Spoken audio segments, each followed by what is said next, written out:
This video is about the Fundamental Theorem of Calculus Part 1. So, as you might imagine, kind of an important result for calculus, fundamental theorem. So let's dive right in. So given a function f and a lower limit a, we know that this function a of x, where note here that x, our variable in question, is part of the upper and lower limits here, right? Specifically, it's the upper limit. And we're integrating from a to x of some function f of t dt. And that's the signed area under the curve from a to x, right? We know that the definite integral represents area under the curve. So for example, here I've got this depicted in this graph here in red. This says start at a and go to, say, x, right? Here's my curve f of t. And if I'm going from a to x, then that function is going to give me the area under the curve where I stop at x, right? And depending on where I stop, right, if I had stopped out here, let's say this is x1, if I had stopped out here at x2, right, then it would give me this area under the curve instead, right? So here, this function, the variable x is telling you where to stop, so how much area you're taking. It's not the variable that's sort of like mapping the height for this function. So you've got some function, and then your variable x in question is telling you how much area to take, basically. Okay, so what this result is going to say is basically what's the derivative of this function. So let's just talk about that just for a little bit before we get to the result. So I want to know, so remember that the first derivative represents rate of change, right? So like I want to know at some moment, like let's say at x1, how is the total area that I'm accumulating, that's what this function is, how is this area changing at, say, x1? Like if I wanted to calculate a prime at x1, what would I get? Well, so we're thinking about sort of adding area, and at this given moment, how is the area changing? Well, that's going to be determined by the height wherever I'm at, right? So like, for example, if I'm at height here, right, then I'm sort of adding this sort of like thin stretch of area that's pretty tall, versus if my height was here, I would only be adding a sort of small amount of area as x was increasing. So this is sort of like the marginal addition to the area, right? Like at this exact moment, how much area am I adding? Well, that depends on how far off of the axis I am, right? Because if I'm here, I'm adding this much area, right, at this instant. But if I was really tall, then I'd be adding more area. And that's effectively what the Fundamental Theorem of Calculus says, which is if you want to think about the rate of change for this area function, it's given by the height. Which might make sense, and the more you think about it, the more sense it makes, hopefully. So let's see the official statement here. The Fundamental Theorem of Calculus Part 1 says if you have a continuous function on some closed interval, then if this g of x, this is our area function, so that's, you start at some point a and you go to x, this is the sort of area under the curve. This is an antiderivative for the height function, or in other words, if you take the derivative of area, you get height. Right? If I take the derivative of all of this, then really the derivative is just this interior function, the one that's sort of determining the height. So what does that look like in practice? Basically, if you go look at this result over here in blue, if you want to take the derivative of something like this, where the variable in question is your upper limit, then essentially you just switch the variables, right? So let's see that in action. Here, find g prime of x if g of x is the integral from 2 to x of 3t plus sine t dt. Now, one comment here is that there are two ways to do this. So the first and easiest way is to use the Fundamental Theorem of Calculus. So let's just do that first. This says if I want to take the derivative, like if I'm looking at this sort of piece of this, if I want to take the derivative of all of this, basically what I do is take f of t and replace it with f of x. So what that means here is if I want the derivative of all of this, that's really just the height function. So 3x plus sine x.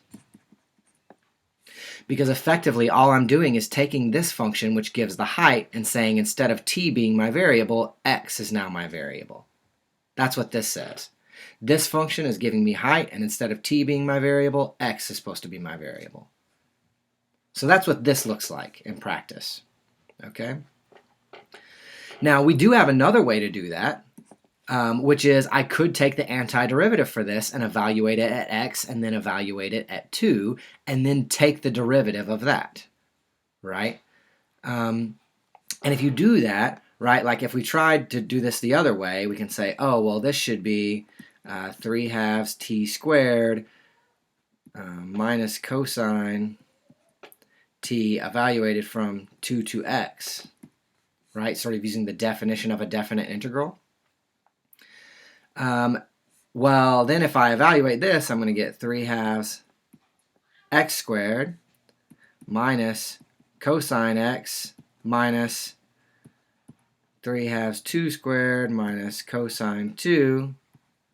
And then I'm supposed to take the derivative of all of this, right? Because that's just g. When I evaluate all of this, that's just g. And then when you take the derivative, right, power rule is going to turn this into 3x.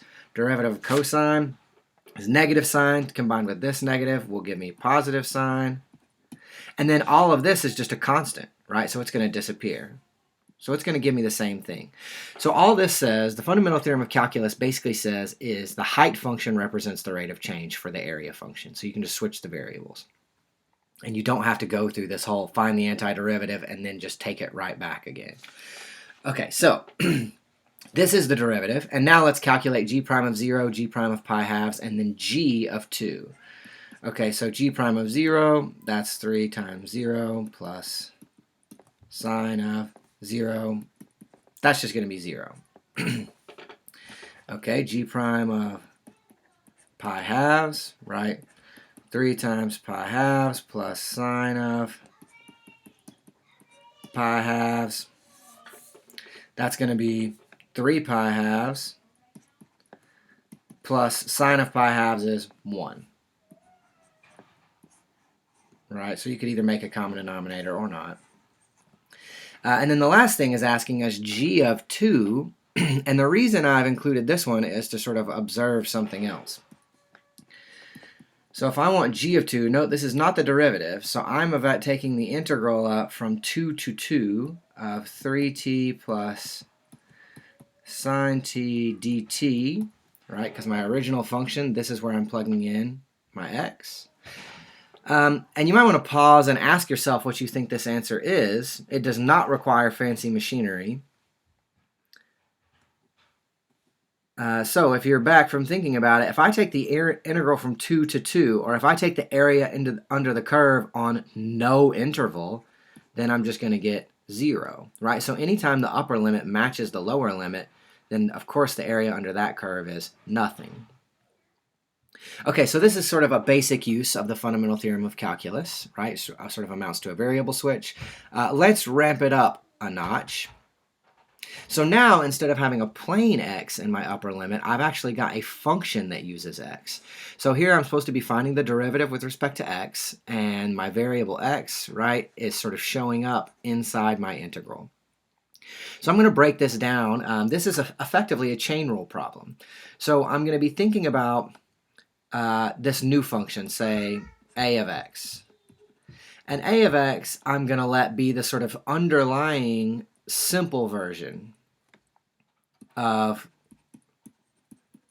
this. So this is asking me to take the area from -3 to x squared plus 1 for this curve. So I'm going to sort of simplify it for a second and say I want the area from -3 just to x of this curve. Okay? Well, we know if I wanted to take the derivative of this function, you may want to pause the video and try to use the fundamental theorem of calculus to answer what is the derivative of this. Okay, if you're back, fundamental theorem of calculus says that basically you just take the height function and you switch your variables, right? So if x was here and e to the 2t was my height function, instead of making it a function of x, a t, I make it a function of x. So that's this derivative. That's fundamental theorem of calculus. Now, that's not the derivative for y, though. Y, right, is not a of x, but a of x squared plus 1, right? So if you imagine this function, and instead of plugging in x, you plug in x squared plus 1, that would give you the original. So if I want y prime, right, or if I want, using the original Leibniz notation, if I want dy dx, then that's a chain rule problem, right? I'm going to take the derivative of the outside and leave the inside alone and multiply it by the derivative of the inside function. Or in other words, I'm going to have a prime evaluated at x squared plus 1 times 2x, which is the derivative of this function. But I know a prime is e to the 2x. So a prime evaluated at x squared plus 1 is going to be e to the 2 times x squared plus 1 times 2x. And you can rearrange this if you want, but the values here are basically set, right? So 2x squared plus 2. So you end up with this being the derivative, because this is a chain rule problem, where you take the derivative of the outside function, where the outside function is sort of the plain version, but you leave the input alone, right? And then you multiply by the derivative of the inside function. So let's do another one where I sort of don't break it down quite as much, and let's see if we can sort of think about this. So evaluate the derivative with respect to x of the integral from, say, 0 to, maybe not e to the x. Let's try 2 to the x. 2 to the x of sine t plus t dt. So this is saying take the derivative with respect to x.